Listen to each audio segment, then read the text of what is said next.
Alhamdulillah wassalatu wassalamu ala afdali khalqillah Sayyidina Muhammad ibni Abdillah wa ala alihi wa sahbihi wa mawalah wa la hawla wa la quwwata illa billah. Amma ba'du, Rabbi shrah li sadri wa yassir li amri wahlul 'uqdatam min lisani yafqahu qawli. Hadratal mukarramin, para jamaah Masjid Al-Muqarrabin yang mudah-mudahan selalu dalam lindungan Allah Subhanahu wa taala. Mudah-mudahan selalu dalam keridhaan Allah Subhanahu wa taala. Alhamdulillah, siang hari ini Allah kembali mendudukkan kita di majlis yang mulia, majlis yang menjadi raudhah min riyadil jannah, taman di antara taman-taman surganya Allah di dunia. Maka mudah-mudahan setiap kali duduknya kita di majlis-majlis seperti ini, mudah-mudahan menjadi sabab duduknya kita di surganya Allah Subhanahu wa ta'ala. Amin ya rabbal alamin. Salawat beriring salam semoga senantiasa kita hadiahkan kepada junjungan besar Nabi Muhammad sallallahu alaihi wasallam dengan iringan doa dan harapan yang mulia. Mudah-mudahan salawat yang senantiasa membasahi lisan kita betul-betul berbuah syafaat pada hari kiamat. Amin ya rabbal alamin. Hadirin yang dirahmati Allah Subhanahu wa ta'ala, pertemuan sebelumnya saya sudah menyampaikan tentang di antara sunnah-sunnah puasa adalah sahur. Maka pada kesempatan kali ini saya lompat. Jadi memang sengaja saya pilihkan permasalahan-permasalahan puasa yang kental ada di sekitar kita, namun kadang karena kurangnya fikih puasa kita menjadikan diri kita ragu. Maka kemarin sudah saya sampaikan tentang sahur, bagaimana kalau makan sahur azan, apakah makannya harus dilepeh atau lanjut makan. Sudah saya sampaikan yang pada intinya kalau sudah azan dan azannya adalah azan waktu subuh, apapun yang ada di mulut kita harus kita keluarkan, kemudian kita kumur-kumur. Ya. Kalau masih ada sisa bagaimana? Sudah saya sampaikan, ma'fu anhu, dimaafkan oleh Allah Subhanahu wa ta'ala. Yang penting kita sudah usaha bersihin apapun yang ada di mulut kita. Maka pada kesempatan kali ini insya Allah 30 menit ke depan, nggak kurang nggak lebih insya Allah, kita akan membahas pembahasan yang sangat penting, hal-hal yang membatalkan puasa. Hal-hal yang membatalkan puasa. Nanti di antara hal-hal yang membatalkan puasa ada beberapa perkara yang akan saya terangkan agak lebih detail. Takutnya kita jatuh dalam perkara itu, kita tidak tahu kalau puasa kita batal, tapi kita anggap sah. Dalam kajian fikih Syafi'i dikatakan bahwasanya hal-hal yang membatalkan puasa itu dibagi menjadi dua.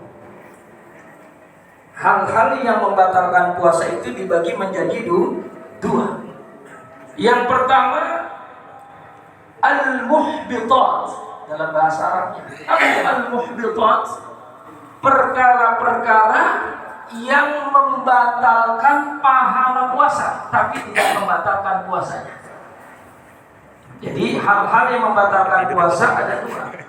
Yang pertama al-muhbitat, yang hanya membatalkan pahala puasanya saja, tapi puasanya tidak batal. Artinya tidak batal, dia tidak perlu mengqadha puasanya di luar bulan Ramadan. Ini yang pertama, namanya al-muhbitat. Hal-hal yang membatalkan, batalin apanya? Pahala puasanya. Ini yang pertama. Apa? Jelas sudah kita sering dengar bahwasanya ada hadis yang bercerita bahwasanya siapa yang nggak bisa menjaga lisannya dari berbohong, riba, namimah, sumpah palsu, ya, kemudian melihat sesuatu dengan syahwat, maka kalau ada orang puasa tapi mulutnya kagak puasa, Ada orang puasa tapi lisannya nggak puasa, suka bohong, suka namimah, ngadu domba, ya, atau bersumpah tapi atas kebohongan. Ada yang puasa tapi ngelihat hal-hal yang dilarang.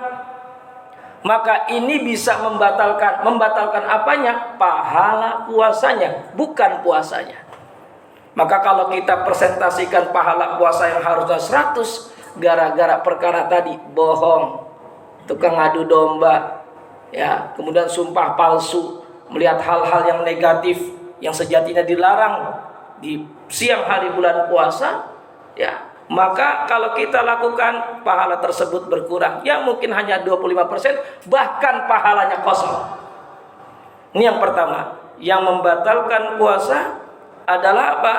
Perkara-perkara yang membatalkan pahala puasa. Yang kedua, ini jauh lebih berbahaya, membatalkan puasa secara utuh.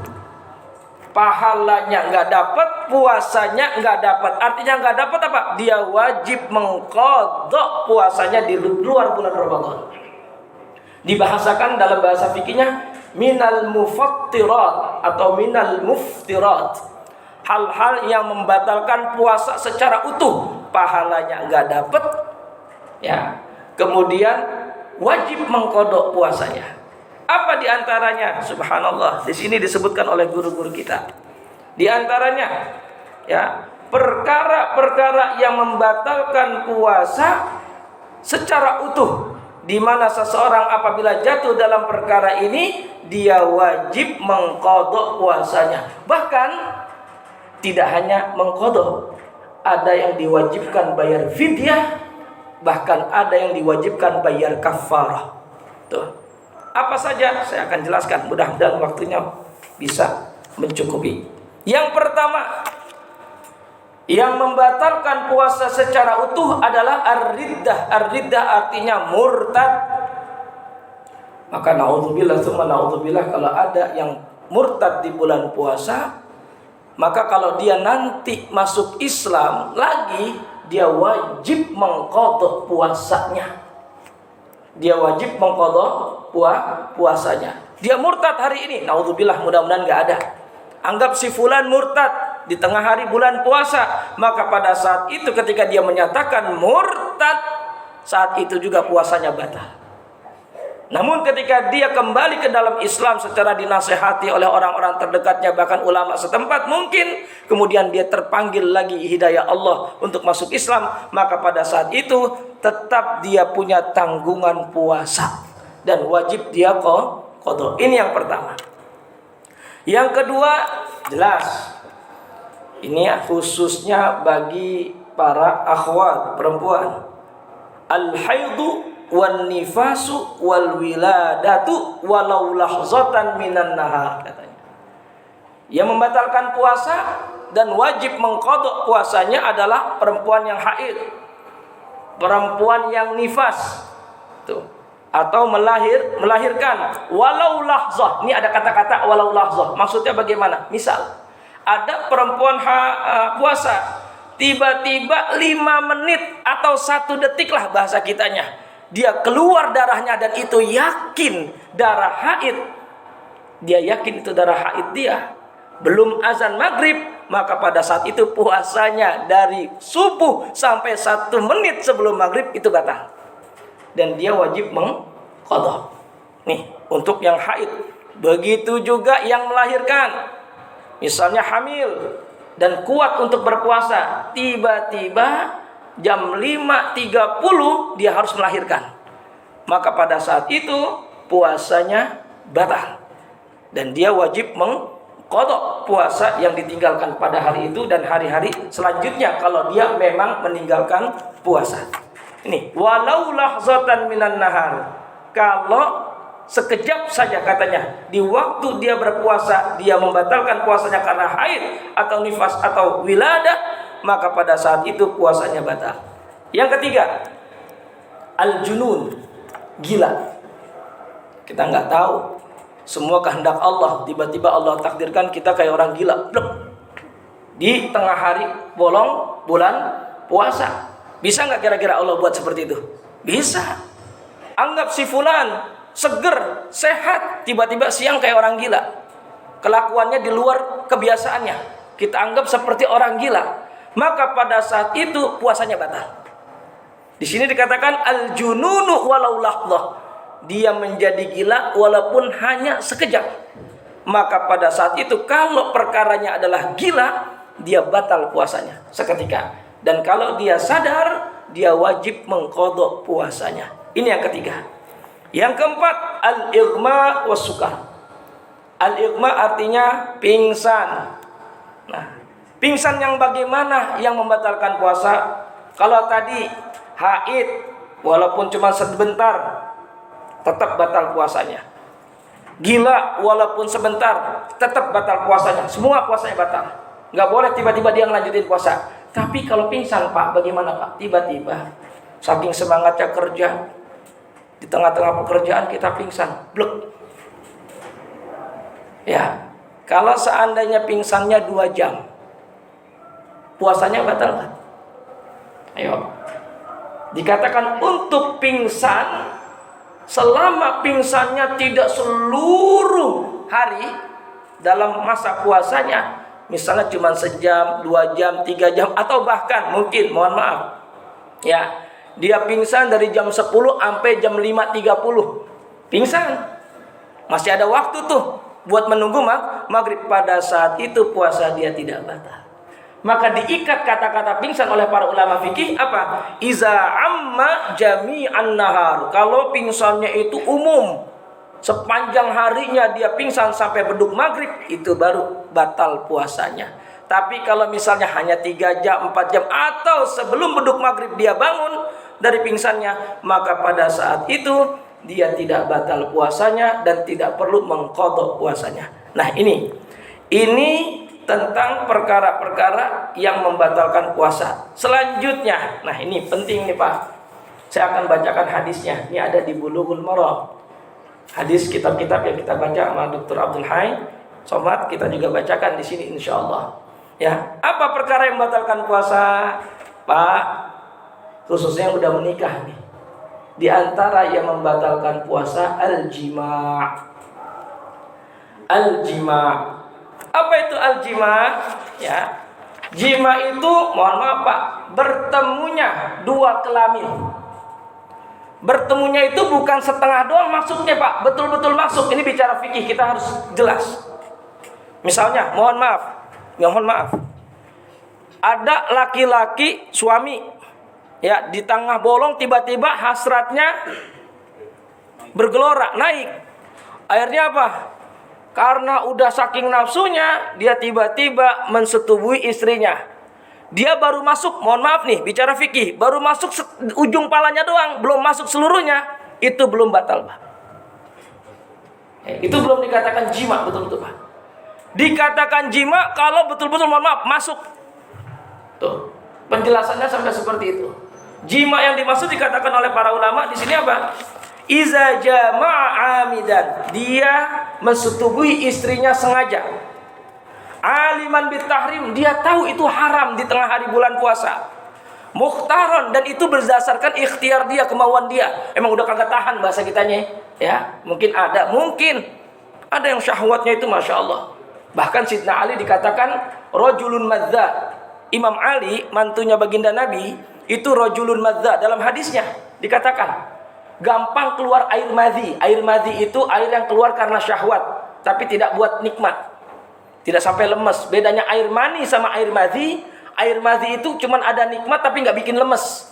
Kalau air mani keluar itu bikin lemes, Pak. Maka nanti kita akan bahas tuh bagaimana hukumnya istimna di tengah hari bulan puasa. Istimna, bahasa sekarangnya orang ngomong onani. Apakah membatalkan puasa? Nanti kita akan bahas. Kita bahas ke pasal jima dulu.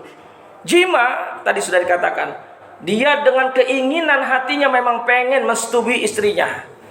Maka pada saat itu batala saumuhu, batal puasanya, Pak. Wa iza afsada saumahu fi Ramadan yauman kamilan bijima'in tam. Itu ada kata-kata jima'in tam, dengan persetubuhan yang sempurna. Maka tadi kata-kata sempurna itu bukan berarti baru depannya doang kagak jadi dah.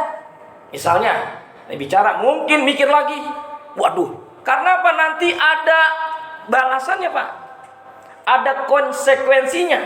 Apa konsekuensinya? Nanti ada 3 pilihannya. Baru, mah, papa udah nggak kuat nih mah, ntar papa yang nanggung dah, biarin dah gitu. Ya, akhirnya apa? Istrinya dipaksa Pak. Pas dipaksa, baru ujungnya doang inget, sama Allah inget, udah nggak jadi dah. Nah, pada saat itu kalau bukan jima'un tam, bukan sempurna, maka pada saat itu tidak bisa dikatakan jima'. Ya, jima' yang menyebabkan nanti batalnya puasa dan mengakibatkan dia punya hukuman-hukuman dalam fikih Islam puasa, nanti akan saya sebutkan. Maka di sini akan dikatakan di sini apa? Wa idza afsada shaumahu fi Ramadan yauman kamilan bi jima'in tam. Kalau dia merusak puasanya dengan jima' yang sempurna, maka pada saat itu jelas Pak, dia berdosa karena tidak menghormati bulan puasanya. Wa tarattaba alaihi khamsatu asya. Maka dia akan mengemban 5 hukuman Pak. Pertama, dia dapat dosa. Yang kedua, setelah dia melakukan hubungan tersebut tetap wajib nahan makan minum Pak. Wujubul imsak. Jadi bukan bapak dah, si fulan misalnya, terkadang habis ini coba lagi praktek. Si fulan misalnya, fulan tiba-tiba mensetubui istrinya, maka setelah mensetubui istrinya secara sempurna, pada saat itu selesai bersetubuh, dia wajib menahan puasanya, makan minumnya sampai beduk maghrib. Itu yang kedua. Yang ketiga, wujubut ta'zir. Kudu ada pembinaan. Kalau kedengaran sama orang alim, guru atau siapa yang disepuhkan di situ, wajib mengingatkan. Nggak boleh. Wujub ta'zir katanya. Yang keempat, wujubul qada, dia wajib mengqada, itu pasti. Yang kelima, ini Pak, tambahannya Pak, yang berat nih Pak. Apa? Wujubul kafaratul uzma, harus bayar kafarat. Tidak hanya mengqada, tapi wajib bayar kafarat. Apa kafaratnya? Pilihannya 3 Pak. Dan nggak boleh ngambil yang paling mudah. Pilihannya 3. Yang pertama, itqu raqabatin mukminah, membebaskan budak yang mukmin. Sekarang udah nggak ada perbudakan, ini hilang Pak, terhapus dengan sendirinya. Pilihannya tinggal 2. Apa yang kedua? Siyamu syahraini mutatabi'ain, puasa 2 bulan berturut-turut Pak. Ini perlu digarisbawahin, gampang 2 bulan berturut tinggal dicicil. Kagak boleh dicicil. 2 bulan berturut-turut bagi mereka yang melakukan jima di tengah hari bolong bulan puasa, dia wajib puasa 2 bulan berturut-turut, nggak boleh bolong. Senin puasa, Selasa puasa, Rebo bolong, ulang lagi. Yang 2 nggak dihitung. Senin puasa, Selasa, Rebo, Kamis, Jumat puasa, Sabtu bolong, ulangin lagi sampai 2 bulan berturut-turut dia betul-betul puasa. Dia boleh ninggalin puasa kalau uzurnya uzur syar'i. Apa uzur syar'i? Sakit. Kalau perempuan mungkin haid, wiladah dan sebagainya. Kalau uzurnya bukan syar'i, nggak bisa menyempurnakan puasanya secara berurutan, maka dia selalu akan ulang dari awal lagi Pak. Tuh, wujubu siyam syahraini mutatabi'ain, 2 bulan berturut-turut. Selanjutnya, kalau nggak bisa puasa bagaimana? Ya, di sini dikatakan it'amu sittina miskinan likulli miskinin mud, katanya. Ngasih makan 60 orang miskin, setiap orang miskin bayarannya 1 mud. 1 mud dah bahasa kitanya 1 nasi sama ayam dah. Tuh. Ya, 1 nasi sama lauknya Pak, itu udah masuk 1 mud dah. Bahasa mudahnya Ustaz, 1 mud bagaimana? Dah hitungannya nasi sama lauknya 1 mud. Dikasih ke siapa? Ke 60 orang miskin. 60 orang miskin. Nah, ini balasan bagi mereka yang berani melakukan hubungan jima terhadap istrinya. Pertanyaannya nih Pak, kalau seandainya istri terpaksa karena keinginan suami, istri terpaksa karena keinginan suami, bagaimana? Apakah istri juga kena kafarat tadi? Harus puasa 2 bulan atau dia wajib ngasih makan 60 orang miskin? Jawabannya Pak, kalau istri yang dipaksa, istri nggak kena apa-apa Pak. Kalau istri yang dipaksa, istri nggak kena kafarat Pak.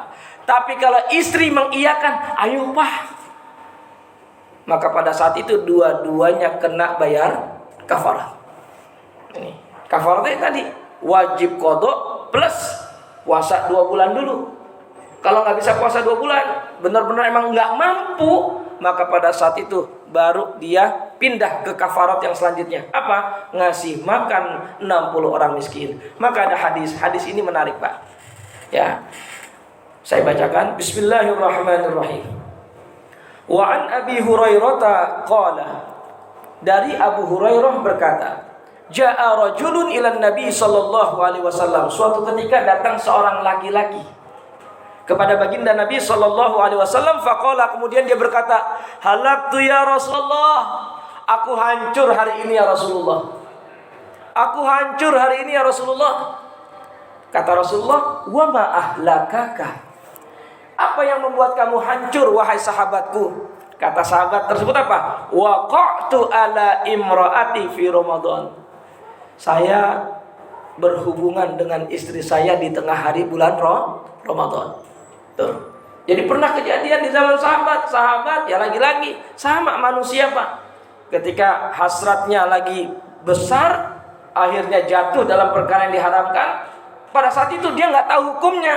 Tanya ke Rasulullah, ya Rasulullah, habislah saya Rasulullah bulan Ramadan ini. Kenapa? Saya habis bersetubuh dengan istri saya tengah hari bulan Ramadan. Akhirnya Nabi mengatakan apa? Faqala, hal tajidu ma tu'tiku raqabatan.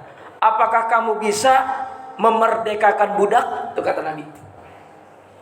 Apakah kamu bisa memerdekakan budak? Kata sahabat tersebut, qala la, enggak bisa ya Rasulullah.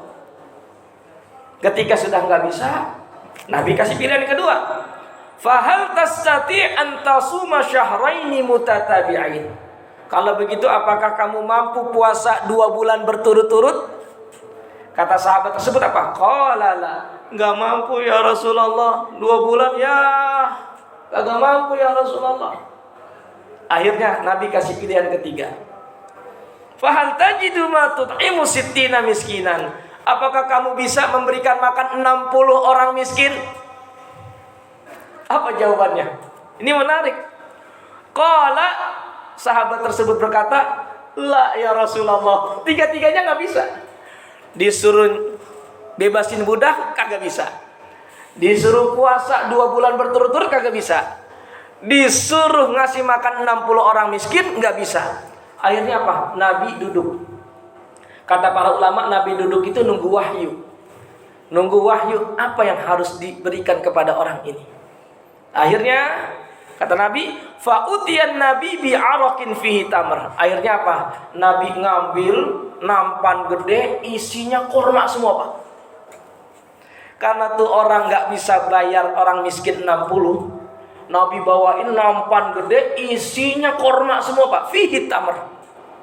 Pas dikasih, kata baginda Nabi SAW, ya sudah nih, saya bantuin, nih kamu bagiin ke orang-orang miskin. Apa kata orang tersebut? Ya Rasulullah, siapa yang lebih miskin dari saya?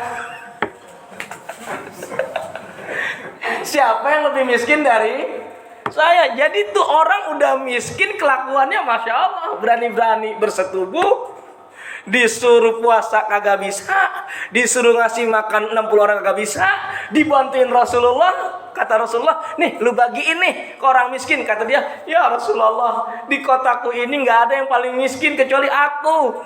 Rasulullah pun ketawa. Tuh Rasulullah ketawa Pak, sampai kelihatan gigi apa? Anyap itu gigi taringnya.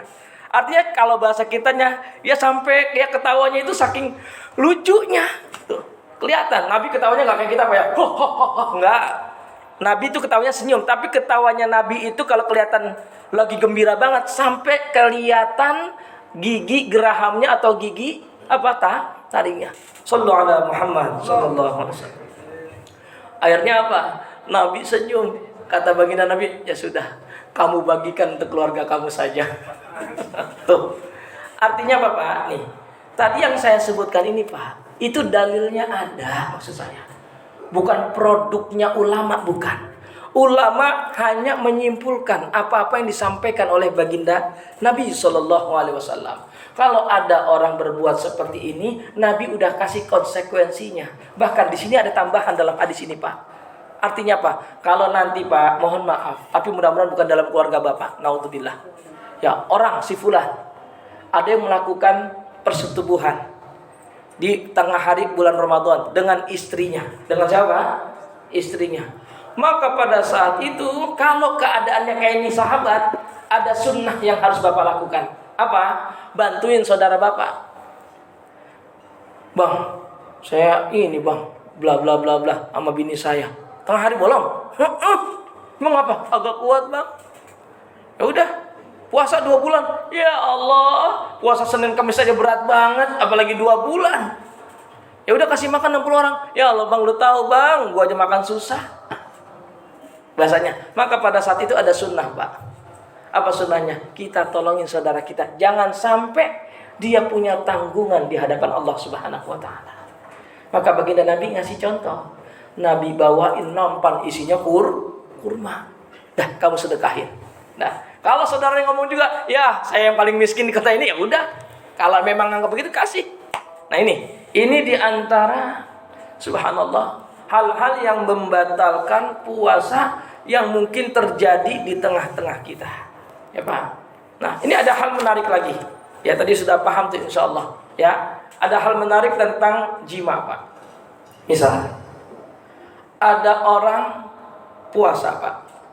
Kemudian melakukan safar. Safar itu bisa menjadi rukhsah orang membatalkan puasanya. Misalnya ada supir, ini bicara tentang supir, driver yang perjalanannya misal luar kota, yang menyebabkan dia dapat rukhsah tidak berpuasa. Maka kalau seandainya ada seorang musafir, kemudian ketika pulang dari safarnya ke rumahnya, istrinya lagi puasa Ramadan, kemudian dia mensetubuhinya, apakah dia kena kafarat? Tidak. Apa istrinya kena kafarat? Kalau dipaksa, enggak. Nih Pak, biar paham Pak. Misalnya ada driver antar provinsi, pulang-pulang dari Kalimantan ke Jakarta, pasti kan nggak puasa, dia niatin karena musafir. Kemudian sampai rumah ngeliat bininya, lah bening amat neng hari ini neng. Nah, dia pengen akhirnya Pak, dia setubuhi istri. Ini bicara fikih Pak, apa adanya Pak ya. Takut kejadian masalahnya, biar kita punya ilmu fikihnya. Maka pada saat itu, kalau dia mensetubuhi istrinya dalam keadaan terpaksa, tidak ada kafarat, baik buat tuh laki-laki ataupun buat tuh perempuan istrinya. Ya Pak. Dan ada hal menarik nih Pak. Ini takyif fikih namanya Pak. Bagaimana mensiasati fikih. Kalau ada orang, tapi jangan dipraktekin Pak ya. Ini saya kasih tahu ilmunya, tapi jangan dipraktekin Pak. Tapi bisa kejadian Pak. Ya tolong jangan dipraktekin. Misalnya Bapak nggak tahan nih Pak. Nggak tahan. Ya, kemudian pengen mensetubuhi istri Bapak. Ya, kalau Bapak nggak mau kena kafarat, syaratnya satu Pak. Bapak batalinnya jangan dengan jima Pak. Bapak batalinnya pakai aqua Pak. Glek. Jadi ketika Bapak batal dengan aqua, kemudian Bapak mensetubuhi istri, Bapak nggak kena kafarat. Tuh. Karena apa? Yang batalin puasanya aqua. Jangan dipraktekin tapi Pak ya. Ini ada di fikih masalahnya. Saya kasih tahu nih, kalau ada orang nih, ya pengen sama istrinya nih, udah kagak kuat dan sebagainya. Wah, dah daripada kena kafarat, gimana caranya? Disiasatin tuh. Dan ini ditanyakan oleh ulama-ulama fikih terdahulu. Kalau saya makan dulu baru jima, jadi nggak jima langsung Pak. Makan dulu baru jima, apakah saya ada kafarat? Katanya nggak. Karena yang membatalkan puasanya apa Pak? Makan dan minum, bukan jimanya. Kafarat itu terjadi kalau memang yang membatalkannya langsung dengan jima. Paham Pak ya? Tapi jangan dipraktekin Pak ya. Terus saya ingat Ustadz dulu di Telkom begini katanya. Nah, tapi ya ini bicara fikih. Karena kalau kita punya ilmunya Pak, ya kalau kita punya ilmunya Pak, kita mau ngapain aja tenang Pak. Maka dikatakan dalam ayat Al-Quran, wa'bud rabbaka hatta ya'tiyakal yakin. Beribadalah kamu kepada Allah sampai betul-betul datang ke dalam dirimu keyakinan. Keyakinan yang dimaksud ketenangan Pak. Kalau kita ibadah punya ilmu, kita ngapain aja enak Pak. Nggak ragu-ragu lagi. Batal kagak. Nah tuh. Kalau kita punya ilmunya, oh nggak batal. Oh kalau begini seperti ini. Nah ini terakhir sebelum jam 1, 5 menit lagi Pak. Ya, saya ingin berbicara tentang yang sering ditanyakan. Ya, misal apa hukumnya istimna? Nih, mengeluarkan mani. Ya Pak, mengeluarkan mani. Kalau maninya keluar batal Pak. Intinya begitu. Kalau maninya keluar batal. Jadi yang membatalkan itu khurujul maninya. Bapak ngelihat, mohon maaf bukan bapak dah ya Allah, bukan bapak, si fulan melihat hal-hal yang tidak senonoh. Kemudian hasratnya naik sampai akhirnya ya tahulah gejolak dan lain sebagainya. Selama tidak keluar maninya maka itu tidak batal. Puasanya tidak diqadha, tapi tadi pahala puasanya hilang Pak. Gitu. Ini bicara fikihnya, ya. Tapi sayang-sayang udah Ramadan jarang-jarang. Ini boleh jadi Ramadan terakhir kita. Masa kita isi dengan hal-hal yang membatalkan pahala puasa kita? Nah ini bicara tentang istimna. Maka dikatakan kalau seandainya ya ada orang melakukan istimna, patokannya Pak, patokannya adalah keluar atau tidak keluarnya mani. Kalau maninya keluar, ya sudah batal. Maka pada saat itu dia wajib mengqadha puasanya di luar Ramadan. Dan kedua, dia wajib nahan makan minum sampai beduk maghrib Pak. Wajib nahan makan minum sampai beduk maghrib. Itu. Ini kaitannya tentang istimna. Terakhir, ya, ini sering ditanyakan, 3 menit lagi insyaallah. Hukum suntikan Pak. Ini sering ditanya-tanya. Suntikan selain suntikan yang menjadi pengganti makanan dan minuman itu tidak membatalkan puasa. Nah, 1, suntikan selama tidak ya pengganti makanan dan minuman itu tidak membatalkan. Misalnya vaksin, suntik apa lagi? Suntik misalnya biar dan lain sebagainya. Yang penting bukan infus bahasa kita, pengganti makan dan minum tuh. Itu tidak membatalkan. Tapi kata para ulama, kalau bisa diakhirkan sampai beduk maghrib, diakhirkan saja. Karena sejatinya masalah suntikan ini diperdebatkan para ulama. Tapi para ulama memberikan pendapatnya, selain suntikan pengganti makanan dan minuman, maka pada saat itu suntikan tersebut tidak membatalkan puasa. Ini yang pertama, tolong digarisbawahi. Kedua, suntikannya, mohon maaf, bukan dari bagian-bagian yang terbuka di dalam tubuh kita. Pak, korek kuping Pak, ini mohon maaf, dalam mazhab Syafi'i ngorek kuping batalin puasa Pak. Dalam mazhab Syafi'i doang, fikih Syafi'i. Selain mazhab fikih Syafi'i nggak batalin. Ya, karena telinga ini termasuk bagian tubuh yang terbuka. Mana lagi yang membatalkan? Hidung Pak. Maka kemarin saya sampaikan, kalau ada ingus disedot ke dalam sampai ke tenggorokan, nggak dibuang, tapi kita telan, batal. Yang biasa ada ingusnya, kemudian masuk sampai di sini, keluar, tidak dikeluarkan, batal. Ya, ini. Kedua, bagaimana mata? Mata disepakati para ulama ini kalau pakai instok dan sebagainya tidak batal. Meskipun berasa di tenggorokan, karena mata bukan bagian yang terbuka dalam fikih katanya. Mana lagi bagian yang terbuka? Mohon maaf, bagian depan dan belakang kelamin kita. Kalau ada suntikan, masukin labus Pak, mohon maaf, masukin labus ya ke dalam bagian belakang kita di tengah hari bulan puasa, batal. Karena itu termasuk bagian yang terbuka yang dalam fikih apabila kemasukan sesuatu itu membatalkan puasa. Begitu juga bagian depan, khususnya yang perempuan. Wah, ya. Maka tadi jarum kalau tidak dimasukkan dari tempat yang tadi terbuka lewat misalnya kanan, kiri, kaki, selain tempat-tempat terbuka, selama suntikannya bukan suntikan pengganti infus, makanan dan minuman, maka pada saat itu puasanya tetap sah. Tapi nasihat para ulama, kalau bisa diakhirkan setelah berbuka, itu lebih afdol. Wallahu ta'ala ala wa alam. Mudah-mudahan yang singkat ini bermanfaat. Kita berdoa kepada Allah subhanahu wa ta'ala. Mudah-mudahan Pak, kita sudah ada di pertengahan bulan Ramadan, ya, tanpa terasa Maka mudah-mudahan sisa bulan Ramadan ini bisa kita maksimalkan, khususnya 10 terakhir bulan Ramadan. Mudah-mudahan Allah sampaikan kita untuk mendapatkan dan merasakan malam Lailatul Qadar. Amin ya rabbal alamin. Kita berdoa kepada Allah Subhanahu wa taala, mudah-mudahan orang tua kita, guru kita, saudara kita yang sudah mendahului kita, kuburnya menjadi raudhah min riyadil jannah. Orang tua kita, guru kita yang masih hidup, mudah-mudahan Allah panjangkan umurnya dalam sehat sehingga bisa membimbing kita mengenal Allah dan Rasulullah sallallahu alaihi wasallam. Orang tua kita, guru kita, saudara kita, teman kita, bahkan musuh kita, kalau ada yang sedang sakit, ya hari ini mudah-mudahan dengan keberkahan majlis ini, dengan keberkahan bulan Ramadan, Allah angkat penyakitnya, Allah berikan kesembuhan yang sempurna, Allah jadikan rasa sakitnya penggugur dosa-dosanya, dan Allah jadikan rasa sakitnya pengangkat derajatnya di sisi Allah Subhanahu wa taala. Kita berdoa Pak untuk tabungan akhirat kita, anak-anak kita.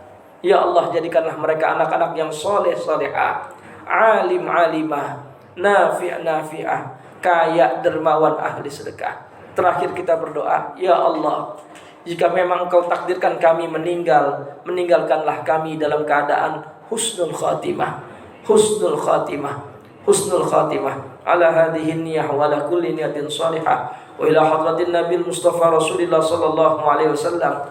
Al-Fatihah. أعوذ بالله من الشيطان الرجيم بسم الله الرحمن الرحيم الحمد لله رب العالمين الرحمن الرحيم مالك يوم الدين إياك نعبد وإياك نستعين اهدنا الصراط المستقيم صراط الذين أنعمت عليهم غير المغضوب عليهم ولا الضالين آمين أستغفر الله من قول بلا عمل ثم السلام عليكم ورحمة الله وبركاته.